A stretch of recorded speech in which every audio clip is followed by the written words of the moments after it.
नमस्कार, आप सभी का स्वागत है मेरे इस YouTube channel maths with Shravan sir पर। जैसा आप थंबनेल में देख रहे होंगे और आप क्लिक करके ही आए हैं, तो आज हम 10th क्लास के मैथ्स के चैप्टर नंबर 4 क्वाड्रेटिक इक्वेशन द्विघात समीकरण को यहाँ पर पढ़ने वाले हैं। द्विघात समीकरण को हम बहुत ही अच्छे तरीके से, सिंपल तरीके से इस वीडियो के अंदर हम जानेंगे, बिल्कुल स्टेप बाय स्टेप हम सॉल्व करेंगे।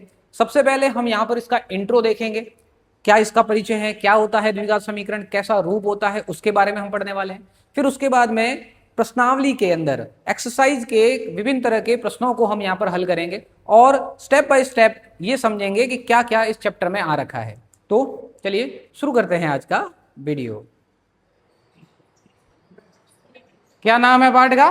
द्विघात समीकरण। अंग्रेजी में क्या बोलते हैं इसको? अंग्रेजी में इसको बोलते हैं quadratic equation.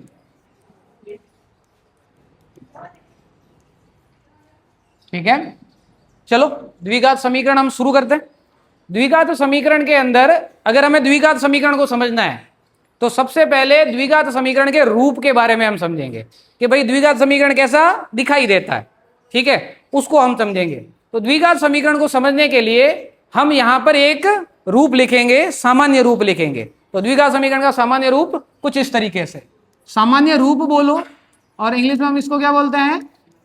General form. Hindi में क्या बोलते हैं इसको? सामान्य रूप। देखो सामान्य रूप, सामान्य रूप क्या है?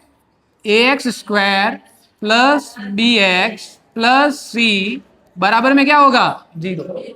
और इसके पीछे जो है वो लिखा होता है a is not equal to 0, मतलब a बराबर नहीं है 0 के। a का मान 0 नहीं होगा, इसके अलावा कुछ भी हो सकता है। ठीक है, अब इसको हम समझ लेते हैं। ये क्या है? द्विघात समीकरण का रूप है। ठीक है, कोई भी द्विघात समीकरण आप समझते हो, मानते हो, तो वो इस रूप में होना चाहिए। अगर ऐसा दिखाई दे रहा है तो ही वो द्विघात समीकरण होगा। ठीक है, तो यहां पर हमें ये द्विघात समीकरण दिख रहा है। अब इसमें हम समझते हैं कि ये ए बी सी क्या है। तो हमने आपको अभी बताया था कि ए बी व सी, इनको हम क्या बोलते हैं? अचर। अचर मतलब इंग्लिश में बोलते हैं इसको कांस्टेंट। क्या है ये? कांस्टेंट। कांस्टेंट का मतलब होता है जिनका मान फिक्स होता है। जिनका मान क्या होता है? फिक्स होता है। ठीक है, तो ए बी सी जो होगी वो कोई ना कोई संख्याएं होंगी। ठीक है, तो यहाँ ए की जगह कोई संख्या आएगी, बी की जगह संख्या आएगी, सी की जगह संख्या आएगी, लेकिन यहाँ एक्स स्क्वायर और एक्स की जगह संख्या नहीं आएगी। यहाँ पे इसका मान हम ज्ञात करेंगे, वो बात की बात है। ठीक है, तो X square plus B X plus C बराबर 0, ये हमारे द्विघात समीकरण का सामान्य रूप हो गया। ए बी सी अचर हो गए। अचर मतलब संख्याएं होंगी, और संख्याएं होंगी मतलब यहां पर संख्याएं आएंगी, लेकिन उन संख्याओं में ए का मान 0 नहीं आएगा। अब आप सोचो कि अगर ए का मान 0 आ गया तो क्या होगा? कुछ होगा? अगर ए का मान 0 आ गया तो हम यहां पे क्या करेंगे कि यहां पे ए का मान 0 एक बार रख के देखते। तो यहां पर मैंने 0 रखा।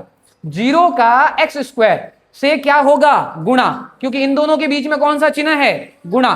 तो 0 का एक्स स्क्वायर से गुणा होगा। गुणा होगा तो उत्तर क्या आ जाएगा? 0। मतलब ये एक्स स्क्वायर वाला पद आप ही क्या हो जाएगा? गायब। अगर ये पद ही नहीं रहा तो क्या ये द्विघात समीकरण होगा?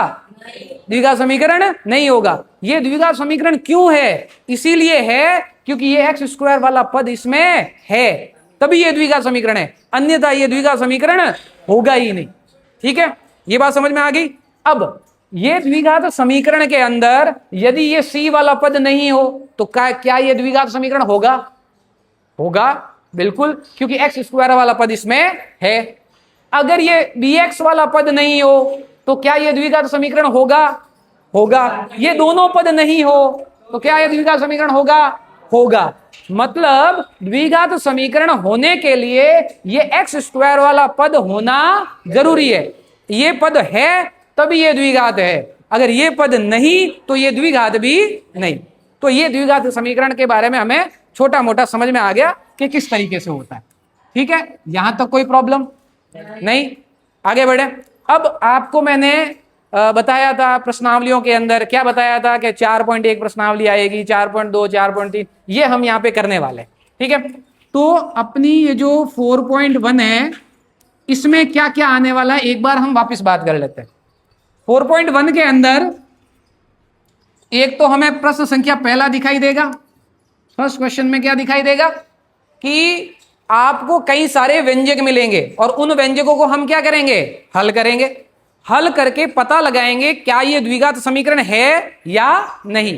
तो उनको हल करना है, पक्षांतरण करना है, पक्षांतरण करने के बाद में देखना है लास्ट में ऐसा रूप बनता है कि नहीं बनता है। अगर ऐसा रूप बना तो ये द्विघात समीकरण होगा, क्वाड्रेटिक इक्वेशन होगा। अगर नहीं बना तो ये क्वाड्रेटिक इक्वेशन मतलब द्विघात समीकरण नहीं। ये बात समझ में आ गई? ठीक है, ये आपको पहले प्रश्न में। दूसरे प्रश्न में आपको क्या दिखाई देगा? दूसरे प्रश्न में आपको वर्ड प्रॉब्लम्स मिलेगी, समस्याएं मिलेंगी, शाब्दिक समस्याएं मिलेंगी। उसमें क्या करोगे? उसमें आपको जो प्रश्न मिलेंगे उन प्रश्नों से समीकरण को बनाओगे। समीकरण बन जाने के बाद में हम क्या करेंगे, देखेंगे समीकरण द्विघात है या नहीं, ऐसा रूप आ रहा है कि नहीं। ऐसा रूप आ रहा है तो ये अपना द्विघात समीकरण बन गया। इतना तक ही करेंगे। लेकिन जब 4.2 में हम जाएंगे तो इन समीकरणों का हमें आगे क्या करना है, हल करना है।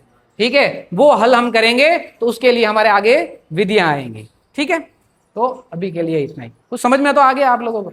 ऐसे समझ में आ गया होगा।